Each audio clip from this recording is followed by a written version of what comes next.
Hi friends, we're back again for another short sharing and a thought on what we've just heard from John chapter 18 verses 33 to 38. Let's set the scene. Jesus has been arrested. He's been brought to face Pilate. Pontius Pilate is the Roman governor in charge of the territory in that place where they are, right, in charge of Jerusalem. And so Pilate calls him in, and he's seeing this huge eruption of chaos and controversy happening outside of his quarters, and he wants to know what's this thing about this Jesus, this man who's been brought to him first thing in the morning, right? And what's your problem? Why do your people hate you so much? And so he asks him this one question: Are you King of the Jews? And you know, when I read this, it's a very cinematic picture in my mind. I see the camera on Pilate asking Jesus, "Are you King of the Jews?" I see the reverse shot of Jesus standing there, stoic, not saying anything for just a moment, and then in the background, you hear Jesus' voice from a previous scene: "I am the bread of life." Cut back to a previous scene. Jesus is serving bread to his disciples.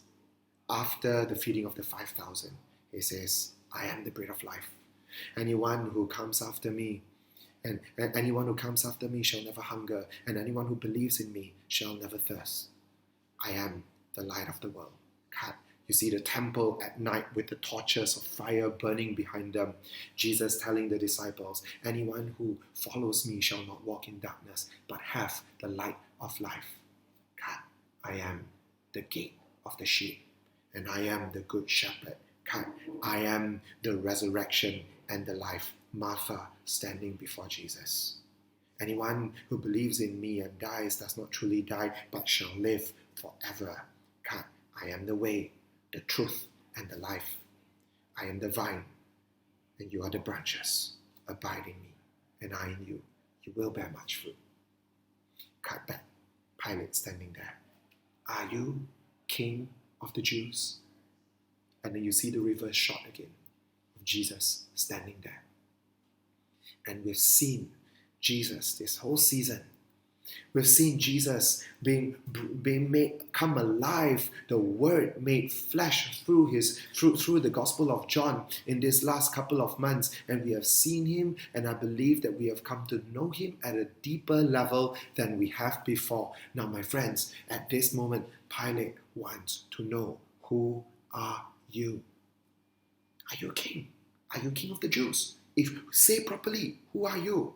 And a few exchanges later, after Jesus says, "If my kingdom is not of this world," right? And then Pilate says, "So you are a king." And then Jesus answers this spectacular thing. He says, "For this purpose I was born. For this purpose I have come into the world." Just think about that for a moment. Why does Jesus have to say it twice, using just slightly different words? He says, "For this purpose, I was born." Human level. For this purpose, I was born.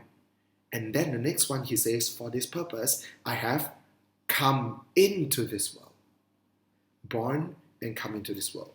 The human Jesus, God Jesus. Jesus in all his earthly frailties, Jesus in all his divine power, has only one mission and purpose. What is that one mission and purpose? To bear witness to the truth.